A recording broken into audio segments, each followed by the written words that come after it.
नमस्कार प्यारे बच्चों, कैसे हैं आप सब। एक बार फिर से स्वागत है आप सभी का हमारे प्यारे YouTube चैनल प्रयास अड्डा में। जैसा कि आपको पता ही है, मैं आपको क्या करा रहा हूँ, SSC GD के 2026 के प्रैक्टिस सेट। ठीक है, क्या करा रहे हैं, SSC GD 2026 के प्रैक्टिस सेट करा रहे हैं, जिसका आज मैं कौन सा सेकंड लेकर आया हूँ। क्या लेकर आया हूँ?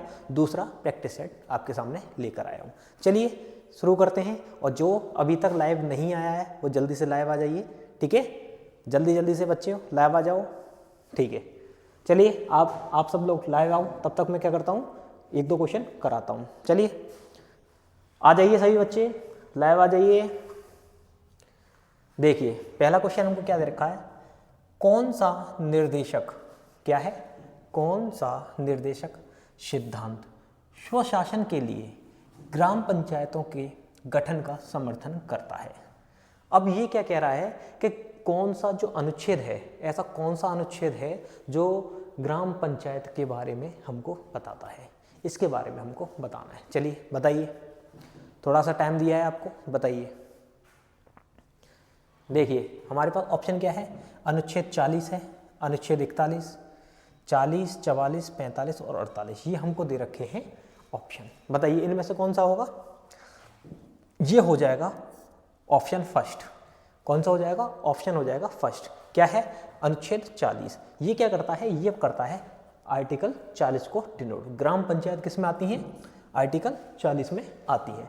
आर्टिकल 40 में क्या है, ये गांधी जी ने भी इसके बारे में बताया है। गांधी जी ने क्या बोला था कि आप क्या करें, छोटे छोटे लघु उद्योगों को खोलें। और लघु उद्योगों, ग्राम पंचायत क्या करती है, यही काम तो करती है ज़्यादातर। ग्राम पंचायत यही काम तो करती है। तो उन्होंने क्या किया, छोटे स्तर पर चीज़ों को लेकर आए। तो गांधी जी ने भी इसके बारे में बताया था। आगे आता है हमारे पास अनुच्छेद 44। अनुच्छेद 44 क्या कहता है, कौन बताएगा? अनुच्छेद 44 बताता है क्या, समान नागरिक संहिता। क्या बताता है? समान नागरिक संहिता बताता है। नागरिक संहिता, इसके बारे में है हमारा आर्टिकल 44। अब आ जाते हैं आर्टिकल 45 पर। आर्टिकल 45 क्या कहेगा? आर्टिकल 45 कहता है कि जो बच्चे 6 वर्ष तक के हैं, क्या, जो बच्चे 6 वर्ष तक के हैं उसकी देखभाल कौन करेगा? सरकार करेगी। जैसे आपने देखा भी होगा, जो बच्चे छोटे होते हैं उनके लिए क्या होता है, गांव में आशाएं वगैरह देखी हैं, जानते हो? हाँ, तो वो क्या करती हैं, वो बच्चों के लिए क्या करती हैं, पोषण के लिए हर महीने कोई ना कुछ छोटा छोटा राशन मिलता है उनके लिए, है ना। तो वो किस में था? आर्टिकल 45 में। लेकिन अब सरकार ने क्या किया, 86वां संविधान संशोधन 2002 में उसको थोड़ा सा मॉडिफाई किया, उसमें चेंज किया और क्या कर दिया, 6 से 14 वर्ष के बच्चों के लिए, 6 से 14 वर्ष तक के बच्चों के लिए क्या कर दिया, निःशुल्क एवं अनिवार्य शिक्षा कर दी। कि अब 6 से 14 वर्ष के जो बच्चे हैं उनको क्या मिलेगी, निःशुल्क और अनिवार्य शिक्षा लेना जरूरी है। अब आता है हमारा आर्टिकल 48। आर्टिकल 48 क्या कहेगा हमें?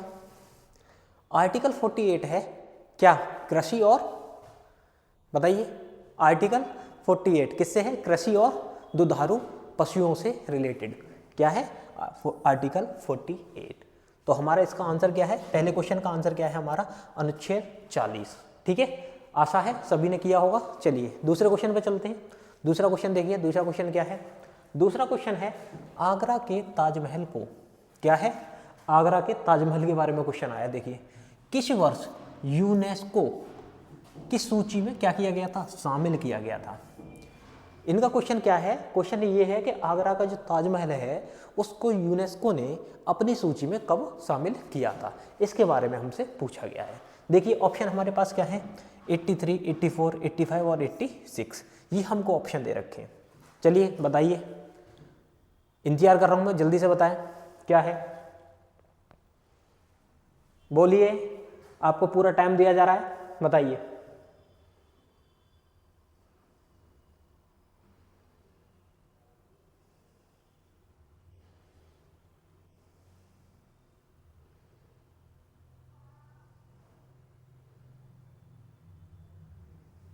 चलिए देखिए क्या है, आगरा को किस में शामिल किया गया है? यूनेस्को की सूची में। यूनेस्को की सूची में ताजमहल को कब शामिल किया गया था? शामिल किया गया था 83 में। कब किया गया था? 83 में। अगला ऑप्शन है हमारे पास 84। 84 क्या कहता है? 84 कहता है कि जो कोणार्क सूर्य मंदिर है, कोणार्क सूर्य मंदिर, इसको किया गया था यूनेस्को ने 1984 में। क्या कर लिया इसको? 1984 में कोणार्क सूर्य मंदिर को क्या कर लिया? यूनेस्को में शामिल कर लिया। ठीक है। अगला आता है 85। 1985। 1985 में क्या हुआ था बताइए? 1985 में क्या हुआ? Kaziranga national park. सबने सुना होगा, क्या सुना होगा? Kaziranga national park. ठीक है। ये कहाँ है? ये कहाँ है? असम में। ये कहाँ पर है? ये है असम में। ठीक है। और ये किसके लिए प्रसिद्ध है? ये आपके लिए क्वेश्चन मैंने छोड़ दिया है, कमेंट बॉक्स में जल्दी से बताओ। ठीक है। अगला आता है हमारे पास 1986। ये क्या है? 1986। यहाँ पे क्या हुआ था और इसको क्या किया था? काजीरंगा नेशनल पार्क को यूनेस्को में शामिल कर लिया था इन्होंने। ठीक है, 86 में। अब आता है 86। 86 में क्या होता है? 86 में क्या होगा? खजुराहो मंदिर। आपने सुन रखे होंगे, क्या सुन रखे होंगे? खजुराहो मंदिर। ठीक है। इनको क्या किया था? 86 में क्या कर लिया था? शामिल कर लिया था यूनेस्को ने। ठीक है। ये क्वेश्चन आपके पास है, असम किसके लिए प्रसिद्ध है? ठीक है। अब हमारा आंसर आपको मिल गया है, क्या है? सेकंड है 1983। अब अगले क्वेश्चन में चलो देखो अगला क्या है।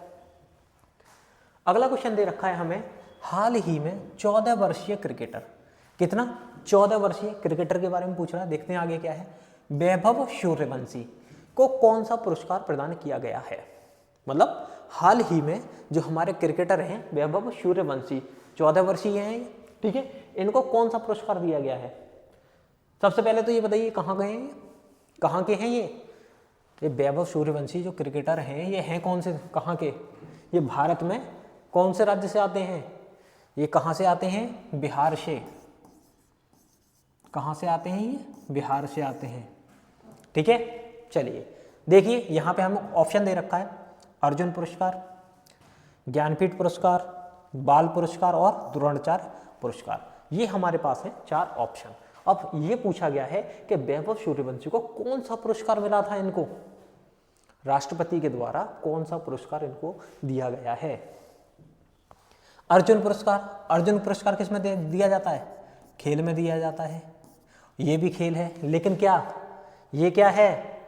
ये वयस्क को दिया जाता है जो बड़े हो जाते हैं। और ये क्या है? 14 वर्षीय, तो इनके लिए क्या आएगा? बाल।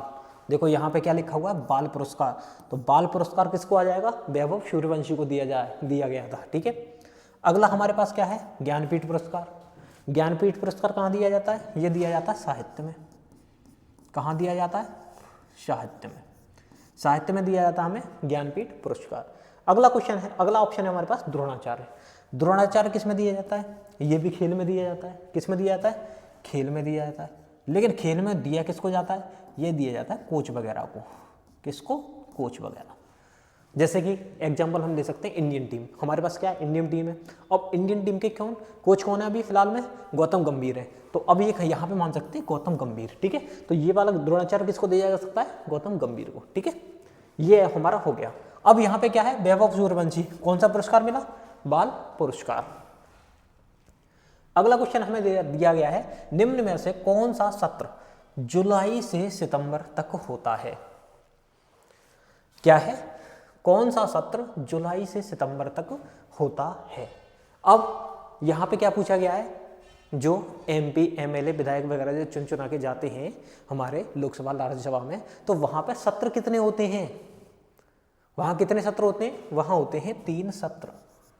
ठीक है। और 3 सत्र होते हैं, तो वो कौन कौन से सत्र हैं? उनमें से जुलाई से सितंबर के बीच, जुलाई से सितंबर तक कौन सा सत्र होता है, उसके बारे में हमको यहाँ पे पूछा गया है। बताइए। देखिए पहला क्या है? गजट सत्र है। कौन सा है? गजट। ये कहाँ चलता है? ये कब चलता है? ये चलता है फरवरी से, कब से? फरवरी से और कहां तक जाएगा, मई तक। ठीक है, गजट सत्र कहां से चलेगा, फरवरी से मई तक। दूसरा आता है शीतकालीन सत्र। शीतकालीन सत्र, और शीत नाम से ही पता चल रहा होगा ठंड होंगी, है ना, तो नवंबर से दिसंबर, ये कहा गया, क्या आ गया, शीतकालीन। अब आ गया सदन। सदन सत्र क्या होता है, ये कुछ नहीं होता। तो अब हमारा बचा क्या, मानसूनी सत्र। तो मानसूनी सत्र क्या होगा, जुलाई से सितंबर मानसूनी सत्र होगा। तो इसका आंसर क्या आ जाएगा, मानसूनी सत्र। ये कहाँ से चलेगा, जुलाई से सितंबर। ठीक है, हाँ, चलिए जल्दी से वीडियो को, अगर हमारी वीडियो आप सभी को अच्छी लग रही है तो आप क्या करेंगे, लाइक कर दीजिए जल्दी से, और शेयर करिए अपने जितने भी फ्रेंड वगैरह हैं सभी के पास, क्या कर देंगे, इस वीडियो को शेयर कर देंगे, जल्दी से कर दीजिए। चलिए अगला क्वेश्चन देखिए। अगला क्वेश्चन है हमारे पास, नागरिकता संशोधन अधिनियम भारत में कब आया था। क्या है, नागरिकता संशोधन अधिनियम भारत में कब आया था। हमारे पास ऑप्शन दे रखे हैं 1955, 2019, 1905 और 1857 ईस्वी। बताइए बताइए, जल्दी से बताएं कौन सा है।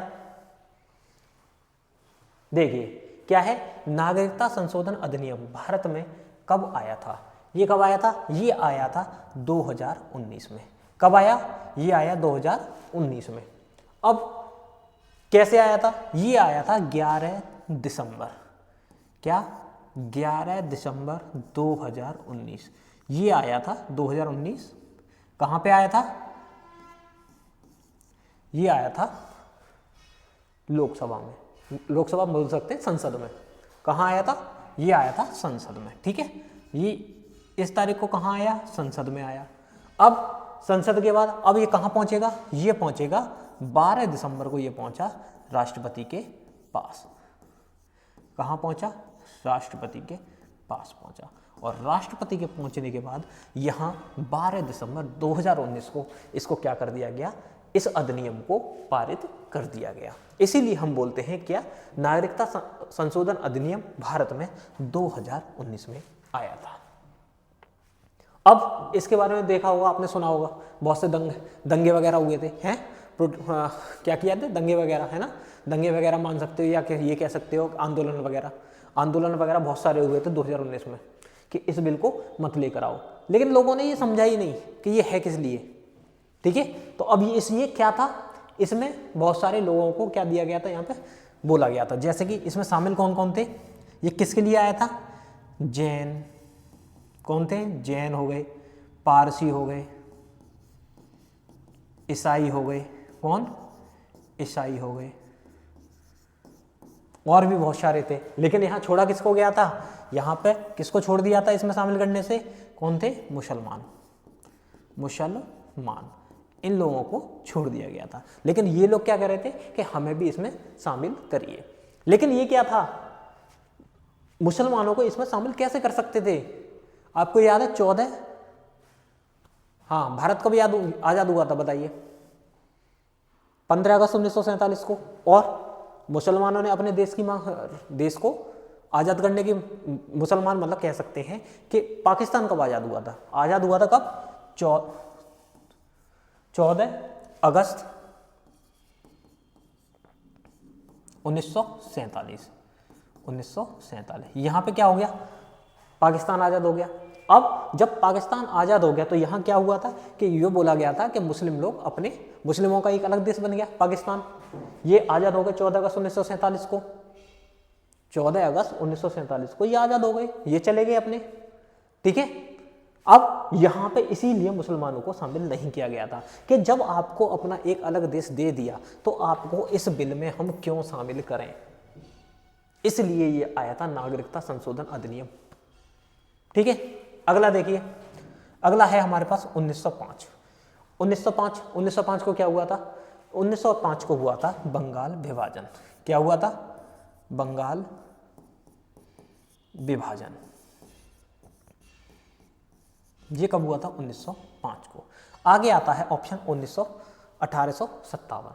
1857 क्या था, ये था एक क्रांति, यहाँ से भारत में क्या हुई थी, क्रांति कह सकते हैं, मंगल पांडे। ठीक है, मंगल पांडे कह दो, मंगल पांडे।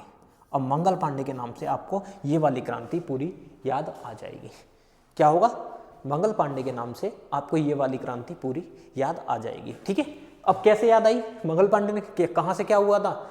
यहाँ पे क्या थी? एक राइफल थी, राइफल को चेंज करके दूसरी राइफल लाए थे और उसमें क्या बोला गया था कि इसमें गाय और सूअर की चर्बी की बनी हुई गोलियां हैं और उनको किससे? मुंह से फाड़ के डाला जाता था। ठीक है, तो इस पर क्या किया था? मंगल पांडे ने यहाँ पे विरोध किया था और 2 लोगों को गोली मार दी थी। ठीक है, तो वहां से ये 1857 ईस्वी की क्रांति स्टार्ट हुई थी। ठीक है, अब आ जाता है हमारे पास बचता है 1955। 1955 क्या है बताइए? 1955 क्या है? 1955 है नागरिकता अधिनियम। क्या है? 1955 है नागरिकता अधिनियम। ठीक है, ये आया था 1955 में। यहाँ क्या था? यहाँ सरकार नागरिकता दे भी सकती है और नागरिकता देना और खत्म करना। ठीक है, ये है और खत्म करना ये आया था 1955 में। यहाँ पे क्या सरकार, हमारे जो भारत है वो सरकार है, वो क्या कर सकती है? नागरिकता दे भी सकती है किसी को और वहाँ नागरिकता वापस ले भी सकती है। वो है 1945 में। अब देगी कैसे? जैसे जन्म के आधार पर, वंशानुगत कह सकते हो, देशीकरण कह सकते हो। ठीक है, इनके आधार पर क्या यहाँ पे क्या दे दी जाएगी? नागरिकता दे दी जाएगी। चलिए, आशा है सभी को अच्छा आया होगा समझ में। चलिए अगला क्वेश्चन देखते हैं। अगला क्वेश्चन क्या है? देखिए, उड़ीसा में जगन्नाथपुरी मंदिर किस राजा के समय में बनाया गया था? उड़ीसा में जगन्नाथपुरी मंदिर किस राजा के समय में बनाया गया था? ये क्वेश्चन हमारे सामने है। चलिए देखते हैं। तब तक मैं पानी पी लूँ एक बार। ठीक है बच्चों, मैं पानी पी लेता हूँ, तब तक आप बताइए, इसका आंसर बताइए जल्दी से। क्या होगा?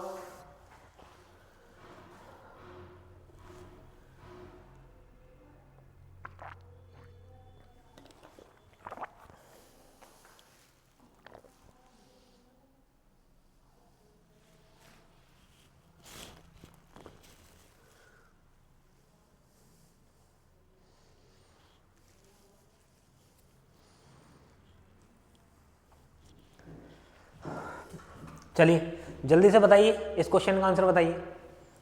क्या होगा? देखिए क्वेश्चन को देखिए, उड़ीसा में जगन्नाथपुरी मंदिर किस राजा के समय में बनाया गया था? क्वेश्चन क्या है? उड़ीसा में जो हमारा जगन्नाथपुरी मंदिर है, कहाँ पर है? उड़ीसा में जगन्नाथपुरी, जिसको पुरी के नाम से जानते हैं। ये किस राजा के समय में बना था? देखिए पहला ऑप्शन है हमारे पास अनंत वर्मन चौड़गंग देव। कौन है? अनंत वर्मन चौड़गंग देव। इन्होंने क्या किया था? इन्होंने इस मंदिर की क्या रखी थी? नींव रखी थी। क्या की थी? नींव रखी थी। नींव रखी। ठीक है, इन्होंने क्या कर दिया? इस मंदिर की क्या रखी? नींव रखी। दूसरा ऑप्शन क्या है हमारे पास? अनंग भीमदेव। दूसरा ऑप्शन आता है अनंग भीमदेव। अब ये क्या है? इन्होंने क्या किया था? इस मंदिर को पूर्ण कराया था। क्या कराया था? पूर्ण कराया। इन्होंने क्या कराया? इसको पूर्ण कराया। पहला ऑप्शन मैंने क्या बताया? अनंत वर्मन चौड़गंग देव, इन्होंने इसकी नींव रख दी। दूसरा है अनंग भीमदेव, इन्होंने क्या कर दिया? इसको पूरा करा दिया। लेकिन यहाँ पे राजा ने समय में बनाया गया था। ठीक है, अगला क्या आता है? राजा इंद्रद्युम्न। कौन आते हैं? इंद्रद्युम्न आते हैं और ये क्या करते हैं? इसको स्टार्ट करते हैं, मतलब इसको शुरू करते हैं। ठीक है, ये करेंगे इसको शुरू। चौथा ऑप्शन आता है हमारे पास नीलमणि। ये क्या है? ये कुछ नहीं है यहाँ पे। तो अब हमारे पास क्या है? 3 ऑप्शन है। तीनों ऑप्शन मैंने आपके सामने रख दिए हैं, बता दिए हैं। पहले जो राजा, पहला ऑप्शन है, उन्होंने क्या रखा? नींव रखी थी। दूसरे अनंग भीमदेव, इन्होंने पूर्ण कराया था। और तीसरे राजा थे राजा इंद्रप्रद्युम्न, इन्होंने क्या किया था? इसको शुरू किया था। तो यहाँ पे ऑप्शन कोई भी अपने हिसाब से आप लगा सकते हैं। ठीक है, ये कौन सा ऑप्शन होगा? मैंने आपको तीनों ही ऑप्शन यहाँ पे समझा दिए हैं। क्या कर दिया? मैंने आपको यहाँ पे तीनों ऑप्शन समझा दिए। अब आपको करना है, इसका आंसर मुझे कमेंट बॉक्स में बताना है कि इसका आंसर अब क्या सही होगा। ठीक है, चलिए बताइए। चलिए अगला क्वेश्चन देखिए और कमेंट बॉक्स में बताएं पिछले वाले क्वेश्चन का आंसर क्या होगा, क्योंकि मैंने पूरा ही आपको डिफाइन किया है क्वेश्चन। अगला क्वेश्चन देखिए, निम्न में से किस गोलमेज सम्मेलन में गांधी जी ने भाग लिया था? निम्न में से किस गोलमेज सम्मेलन में गांधी जी ने भाग लिया था? तो अब हमें क्या बताना है? ये बताना है कि गांधी जी, महात्मा गांधी जी ने कौन से गोलमेज सम्मेलन में भाग लिया। सबसे पहले तो हमें पता होना चाहिए गोलमेज सम्मेलन हुए कितने थे।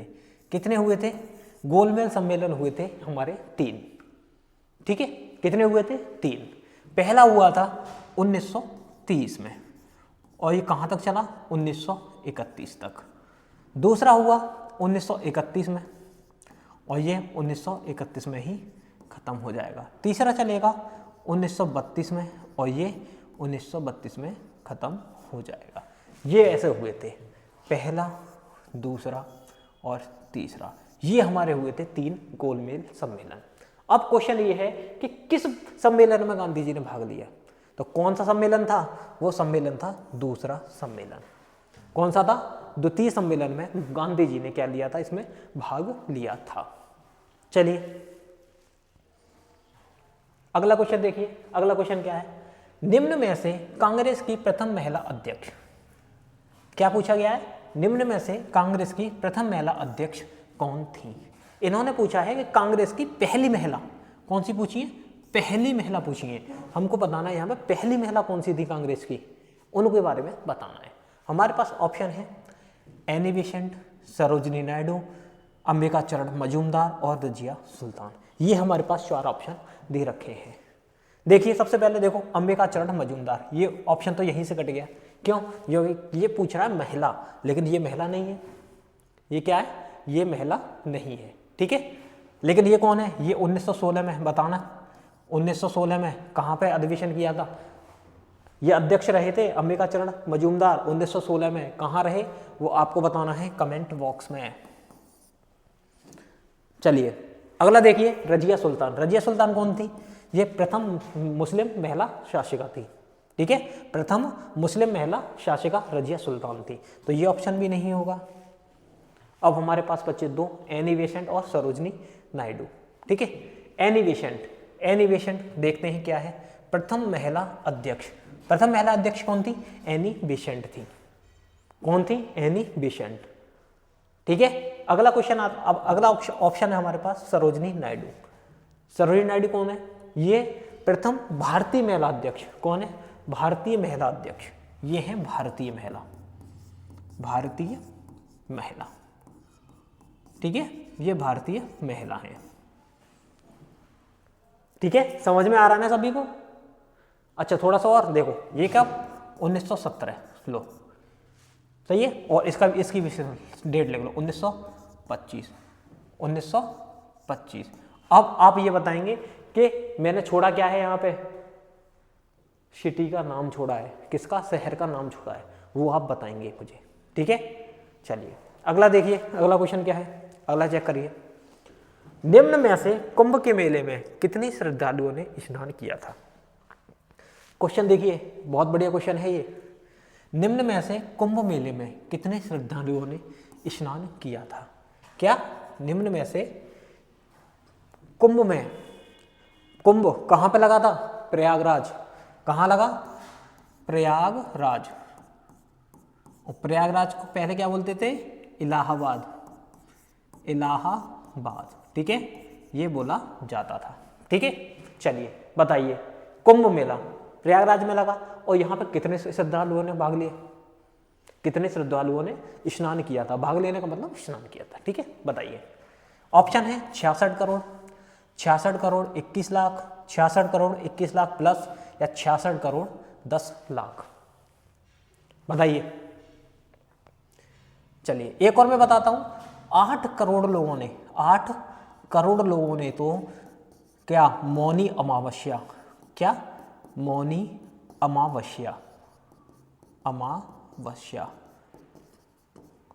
सबसे ज्यादा 8 करोड़ लोगों ने मौनी अमावस्या को एक साथ स्नान किया था। कहाँ? कुंभ के मेले में। ठीक है, क्या? कुंभ के मेले में 8 करोड़ लोगों ने मौनी अमावस्या के दिन क्या किया था? स्नान किया था। ये एक दिन का रिकॉर्ड है, सबसे ज्यादा हाईएस्ट अभी तक।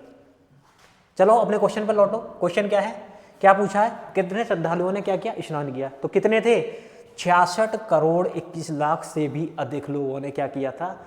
यहाँ पर स्नान किया था। सही है।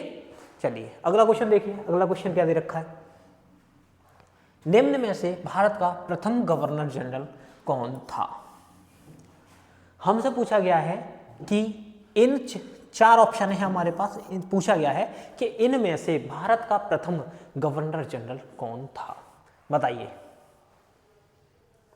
क्या है, निम्न में से भारत का गवर्नर जनरल, बताइए। भारत का पूछ रहा है, ध्यान रखना, ये किसका पूछ रहा है, भारत का गवर्नर जनरल। देखिए हमारे पास क्या है, पहला ऑप्शन क्या है, रॉबर्ट क्लाइव। रॉबर्ट क्लाइव ये क्या थे, ये बंगाल का कौन था, बंगाल का गवर्नर, बंगाल का गवर्नर।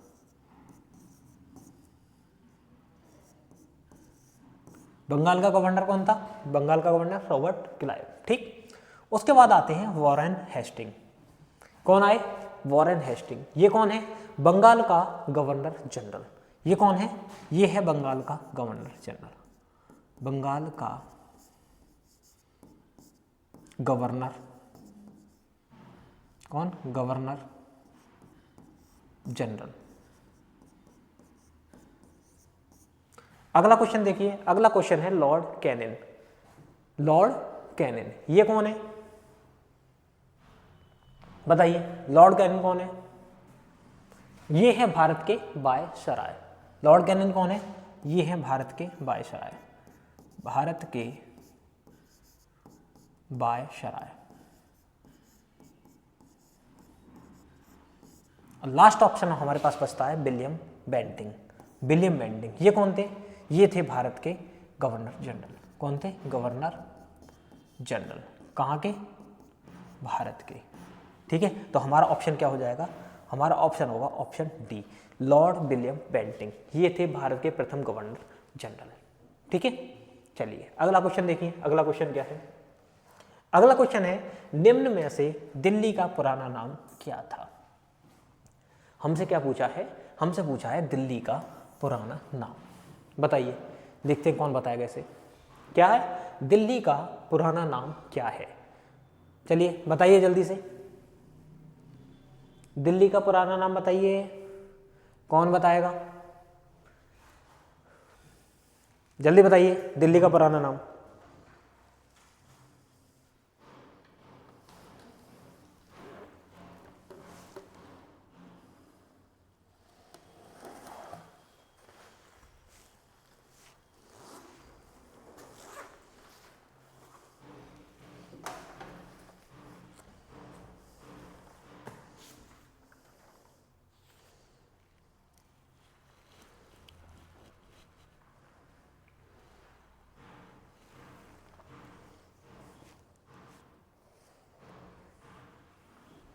बताओ जल्दी से बताइए, दिल्ली का पुराना नाम। चलिए देखिए, दिल्ली का पुराना नाम, दिल्ली का, दिल्ली का पुरी, दिल्ली का किसने, कहाँ पे था, ये कौन थे, पृथ्वीराज चौहान। याद है पृथ्वीराज चौहान के बारे में पढ़ा है, पृथ्वीराज चौहान जी के नाना जी जो थे, ठीक है, उन्होंने क्या रखा था, यह उन्हीं के समय था दिल्ली का, किसका, दिल्ली का पुराना नाम। इंद्रप्रस्थ आप सब लोग जानते ही हो, इंद्रप्रस्थ भारत को बोला जाता है, दिल्ली का पुराना नाम था। किला राय पिथौरा दिल्ली का पुराना नाम। शाहजहानाबाद ये भी दिल्ली का पुराना नाम है। तो हम यहाँ क्या कहेंगे कि दिल्ली का पुराना नाम, ये चारों ही हमारे क्या हैं, दिल्ली के पुराने नाम हैं। ठीक है, ये क्या है, ये चारों ही क्या है, दिल्ली के पुराने नाम हैं। ठीक है, चलिए अगले क्वेश्चन पे चलते हैं। अगला क्वेश्चन देखिए क्या है, अगला क्वेश्चन है निम्न में से भारत और श्रीलंका के बीच, किसके बारे में, भारत और श्रीलंका की बात कर रहा है, किसकी, भारत की और श्रीलंका की बात कर रहा है। और पूछा गया है, संधि पूछी है, हमसे पूछी क्या है, भारत और श्रीलंका के बीच कौन सी संधि है। बताइए, ऑप्शन है हमारे पास, गंगा जल संधि, सिंधु जल संधि, मैत्री जल संधि और पाक जल संधि। बताइए, 10 सेकंड का समय है आप सभी के पास, बताइए जल्दी से।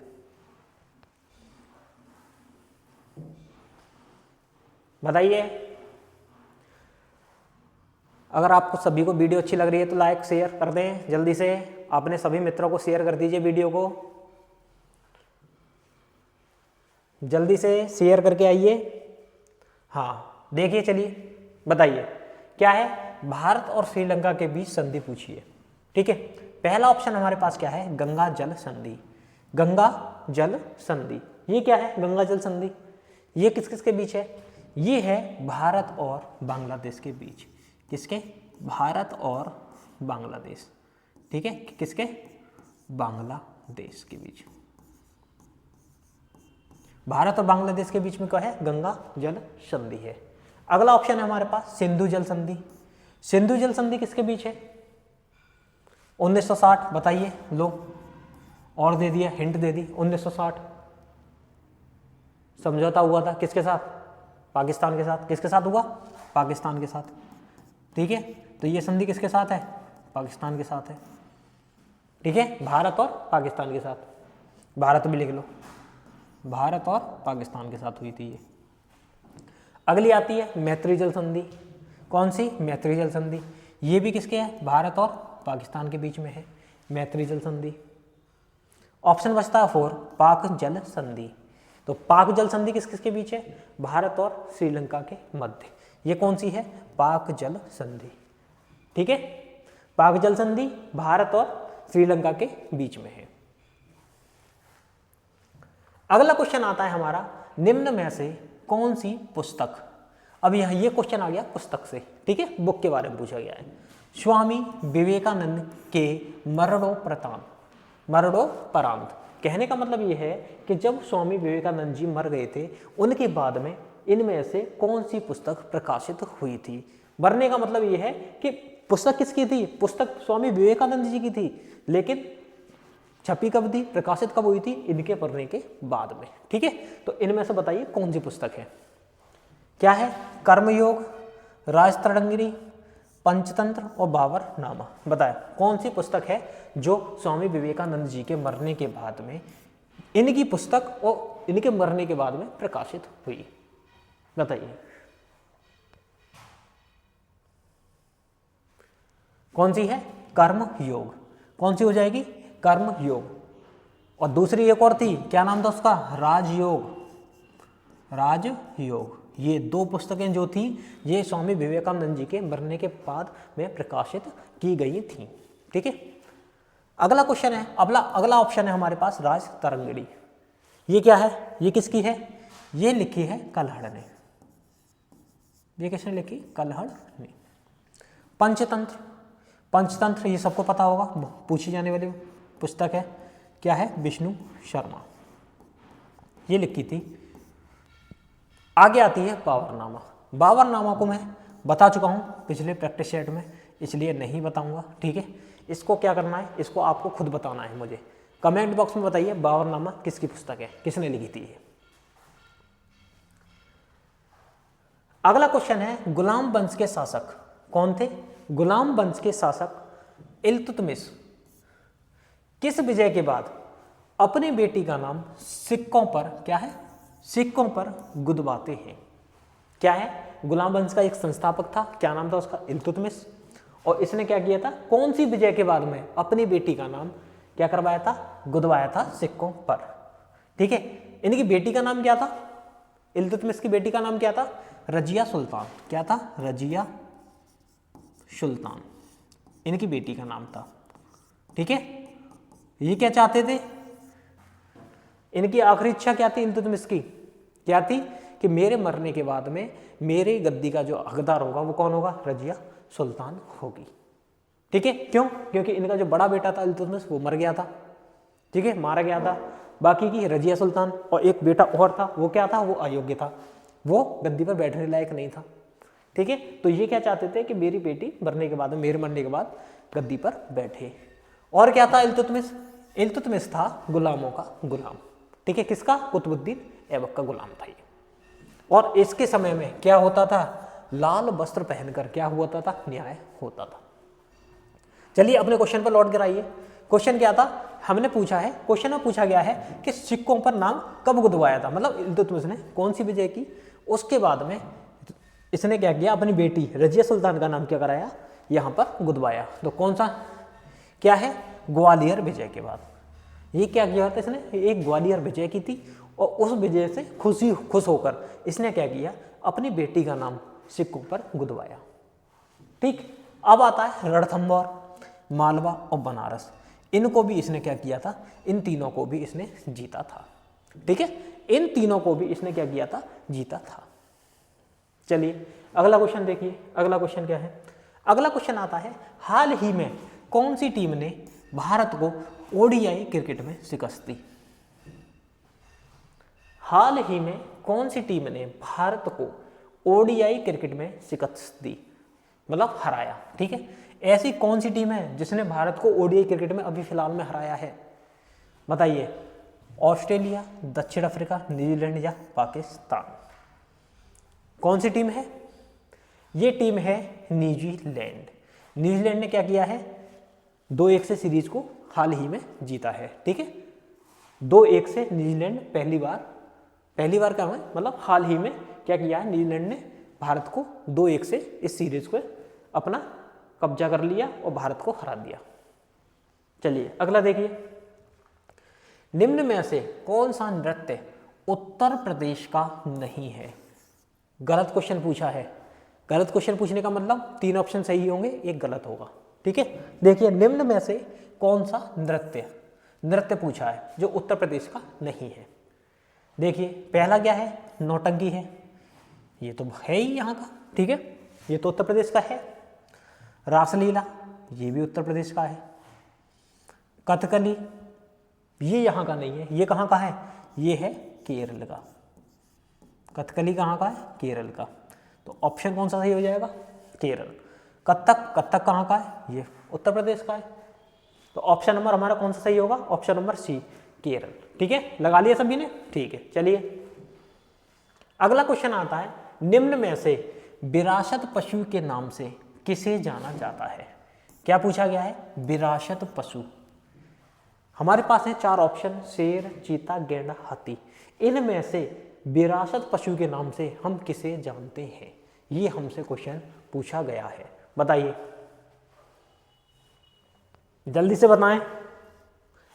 ये ऑप्शन आपके पास है, मैं एक बार और पानी पीता हूं, बताएं जल्दी से।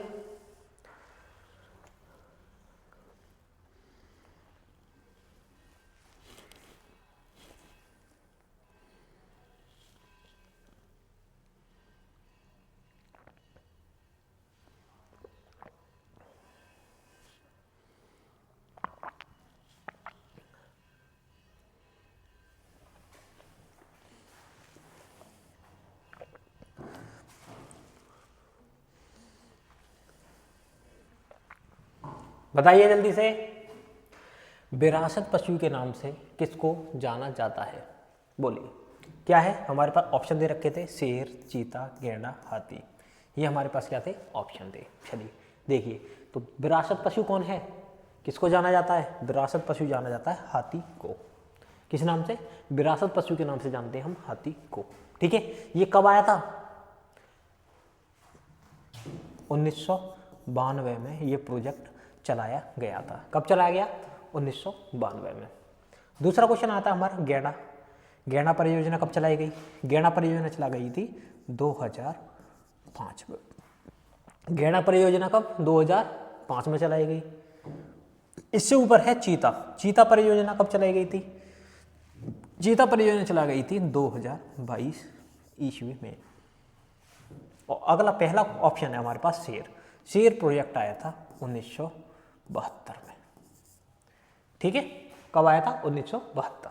तो हमारा आंसर कौन सा सही होगा इसमें, ऑप्शन डी, हाथी। ठीक है, चलिए अगला क्वेश्चन देखिए, निम्न में से किस मंडल में मौसमी घटनाएं घटित होती हैं। यहां पूछा गया है कि मौसमी घटनाएं किस मंडल में प्रयोग होती हैं। ठीक है, होती हैं, बताइए। ऑप्शन है बाह्य मंडल, मध्य मंडल, आयन मंडल या क्षोभ मंडल। हमको ये ऑप्शन दे रखे हैं और इनके बारे में हमको बताना है। चलिए बताइए, आपके पास समय है बहुत, बताइए।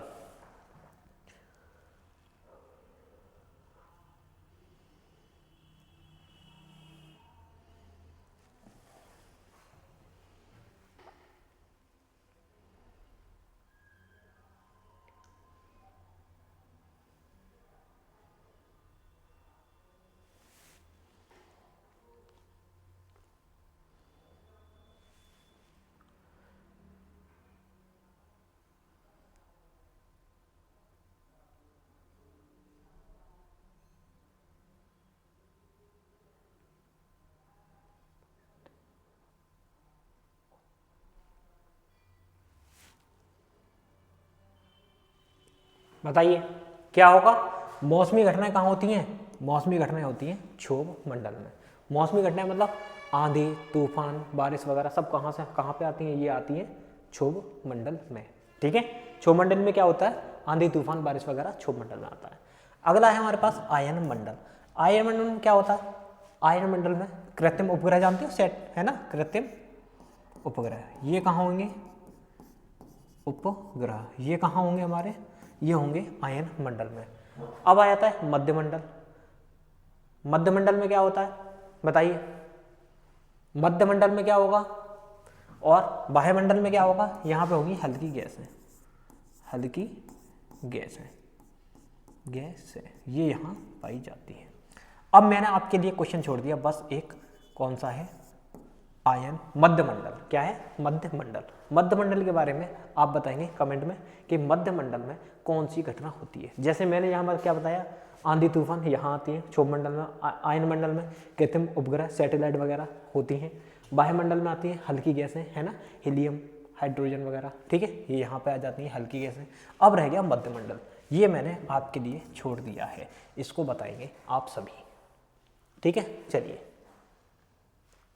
अगला क्वेश्चन आता है, निम्न में से कौन शास्त्रीय भाषा नहीं है? यहां पर पूछा गया है नेगेटिव, नहीं। बताइए निम्न में से कौन शास्त्रीय भाषा नहीं है? हमारे पास क्वेश्चन दे रखा है, हमारे पास ऑप्शन है तमिल, कन्नड़, मलयालम, बोडो। इनमें से बताना है कि कौन सी भाषा शास्त्रीय भाषा नहीं है। सबसे पहले तो आपको समझना है क्या कि हमारे पास पहले कितनी थी? 6 शास्त्रीय भाषाएं थी। कितनी? 6 हमारी पहले शास्त्रीय भाषाएं थी। ठीक है, और 2023-24 के आसपास, 23 या 24 के आसपास इसको कर दिया गया है 11 शास्त्रीय भाषाओं में परिवर्तित। ठीक है, पहले कितनी थी? 6 शास्त्रीय भाषाएं थी, लेकिन अब कितनी है? अब है 11 शास्त्रीय भाषाएं। ठीक है, चलिए पहला ऑप्शन आता है तमिल। तमिल क्या है? तमिल तो शास्त्रीय भाषा है, ये तो इसी में शामिल है, 6 वाले में ही शामिल है। 6 वाले में कौन सी थी? तमिल, तेलुगु, कन्नड़, मलयालम, बोडो। बोडो नहीं थी, तमिल, तेलुगु, कन्नड़, मलयालम। ठीक है, और संस्कृत, पाली, प्राकृत, संथाली। ठीक है, ये सारी क्या है? शास्त्रीय भाषाएं हैं। लेकिन अब होगी कौन सी नहीं? कौन सी नहीं होगी? बोडो। इसका ऑप्शन क्या हो जाएगा? बोडो। बोडो क्या है? ये शास्त्रीय भाषा नहीं है। चलिए अगला क्वेश्चन देखिए। अगला क्वेश्चन है हमारे पास, छुआछूत का अंत किस अनुच्छेद में है? हमसे पूछा गया है ये छुआछूत है, यह किस अनुच्छेद में है?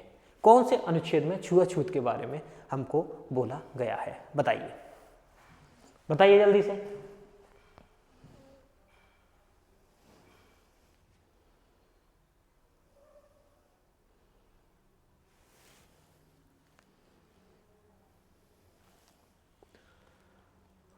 देखिए क्या है, आता है सबसे पहला है अनुच्छेद 40। अनुच्छेद 40 क्या है? अनुच्छेद 40 बताता है ग्राम पंचायतों का गठन। किसका? ग्राम पंचायतों का गठन, पंचायतों का गठन। ठीक है, ये कब है? किसमें है? अनुच्छेद 40 में। अब आता है अनुच्छेद 17। ये क्या है? छुआछूत। क्या है? छुआछूत। ठीक है, जिसको बोलेंगे अस्पृश्यता का अंत। अस्पृश्यता। ठीक है, दूसरा नाम इसको क्या बोल सकते हैं? छुआछूत को बोल सकते हैं अस्पृश्यता। अगला आता है अनुच्छेद 21। अनुच्छेद 21 में क्या है? हमारे मौलिक अधिकार। मौलिक अधिकार।